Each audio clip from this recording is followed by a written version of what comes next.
Hi everyone and welcome to another video. Today's video is going to be my brown rice recipe. So many of you have requested this recipe. Basically, I filmed the start of it, but I didn't film like the onions and stuff. So all I did was chopped up an onion into four, so just into quarters, and then I put it into my Instant Pot, and then I added some spices. So I added 1 teaspoon of cumin powder, 1 teaspoon of coriander powder, 1 teaspoon of salt, and that's all I did. And then now you're going to see the rest of it. Then I added 2 star anise, 1 cinnamon stick, about 5 cloves, 3 cardamom pods, 5 of these peppercorns. I added half a teaspoon of chili powder, half a teaspoon of turmeric or haldi, and then I added 1 teaspoon of garlic and ginger paste and also a teaspoon of green chilli. And then that's all the spices that I used, but you guys can change up this recipe as much as you want. You can take out spices, you can add whichever whole spices that you want. It's up to you because it will just taste different, but it's still nice either way because I make it different every time, which is why I haven't shared it so far. And then I'm adding a pint and a half of water, but if you're doing more you can add more water. I never really measure things, I only measured it for this video. After I add the water, I'm going to add the meat, which I have washed, and it's about 300 grams of meat. And then I put my Instant Pot on, I put the lid on, put it on the sealed setting, and then I set it for 25 minutes. And then I'm measuring out my rice, which is 1 big mug of rice. You can do less, you can do more, it's up to you. If I'm doing less rice, I will usually use a sieve and just wash it out like that. When I wash my rice, I make sure to do it thoroughly because this is a very important step if you want rice that is separated, nice granules of rice. A lot of people ask me, doesn't it break down a lot if you wash it so much? I don't think so. Like, it's always worked fine for me. This is how I wash my rice. I kind of just use my hand to move it around a bit so all the starch comes off, and then I pour the water out, and then I keep doing that, repeating that process over and over again until all the water is quite clear. And then while I'm waiting for the meat to be done and while I do the onions, I'm just going to leave it to soak. I repeat the process of washing the rice quite a lot because rice does need a lot of washing. I don't know why, it just takes so long to get all of the starch off, but it's worth it, trust me. You need to not skip this step because this is very important. Also, ignore the plants in the background. That's parsley and coriander, which I was too lazy to plant until today. So once you've washed the rice, just leave it to soak while you carry on with the rest of the recipe. The next step is to cut the onions. So I'm doing mine in my Ninja mini food processor, so I put them all into there, and it literally takes like less than 10 seconds to blend them all up into nice pieces ready to fry. And then I'm going to use a pan. You can use any kind of pan that you want. Like the ones like this are the best ones to use because they've got tall sides, so it's good for rice. I'm going to add oil. I don't really measure the oil, I just do it until the bottom of the pan is coated, and then I add in my onions and give it a stir. Now with these onions, you want to keep stirring them. Keep stirring them, keep stirring them. I can't stress it enough, keep stirring them because you want them to be nice and even and nicely browned on all the sides. And it does take a little bit of time, but it's worth it, trust me. It brings out the flavour of the onions so much, and that's what's going to make your rice brown. By this time, the Instant Pot had finished, so I let out all the pressure, and then I waited until the little pin went down, and then I could open it. And inside, this is what it looks like. It's so delicious. Oh my gosh, it smells so good at this point as well. And then the next step, I didn't film. I thought I was filming it, but I didn't press the record button. Oops.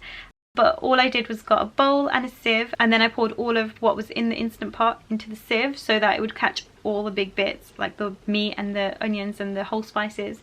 And then I'm going to remove all of the meat from the sieve into a separate bowl. Once I've done that, I throw away the rest of what was in the sieve, like the spices and the soggy onions. We don't want those.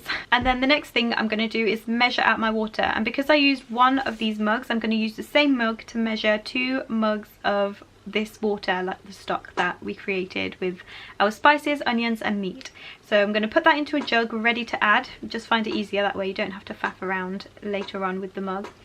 By this time the onions are nice and brown. They're not done yet, so just wait until they're like almost all fully brown, almost burnt, and then you want to add a little bit of the stock to stop them from cooking, and then add your meat so that you can coat the meat in all the onions and it just smells and looks delicious. Once you've coated the meat in all of the onions, you want to add the rest of your stock and then give that a good stir and then taste it and add salt if you need to. You want it to be slightly saltier than you think. And then I'm getting the rice ready to add, so I'm going to give it one quick rinse after soaking it, and then I'm going to pour out all that water. Just drain as much of it as you can out of the jug and then add it straight into the meat and the stock that you've just made, and then give it a stir around.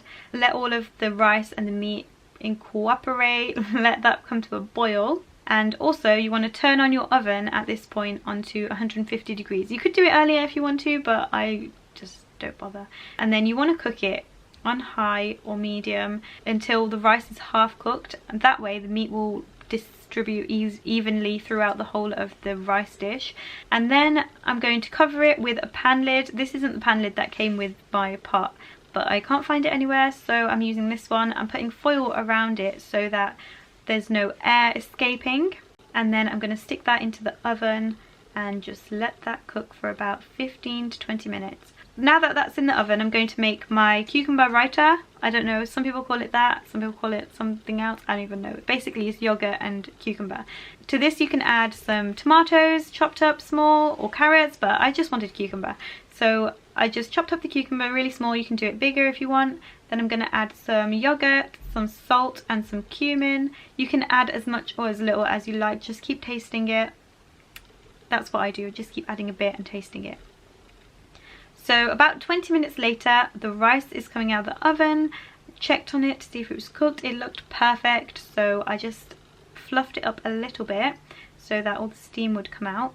And then I'm going to cover it again. Look how fluffy that rice is. It's so delicious, and all the grains of rice are just separating so beautifully, but it was still quite damp. So what I like to do is add a tea towel on top of the rice and then put the lid back on and leave it like that until you're ready to serve it, which was, for me, it was about 10 to 15 minutes. It gives it a chance to soak up some of the moisture that's in the rice. This is how it looks once the tea towel is off. I'm just putting Issa's plate out for him, but he loves brown rice. This is his favourite dish in the world. Like, he would eat it every day if I let him. And then I'm going to serve mine. And then I just add the yogurt on the side, and I also put some cucumber, and this is how it looks. I also made a little chutney type thing, which all I did was added a little bit of coriander from my garden, a little bit of mint from my garden, 2 tomatoes and some chilli and some salt. And oh my gosh guys, this was so nice. It was so delicious. But anyway, that is my rice dish. I hope you guys enjoyed this video. So many of you guys wanted this recipe, so here it is. I hope you enjoyed it, and I hope you enjoy making it and eating it as much as I do. If you make this dish, then please tag me on Instagram, post it on your Instagram and tag me at SafsLife, or you can hashtag SafsLife recipes. I'm trying to start a recipe hashtag off because I do make a lot of recipes and I don't really see when you guys make them. So like, some of you guys send me pictures, which I love seeing because then it's just nice, isn't it, to know that people actually like your recipes. I'd love to see more of you sending me your pictures or even hashtagging SafsLife recipes. That would be so nice to see. But anyway, that is going to be the end of this video. I hope you enjoyed it, and I will see you in my next one. Bye!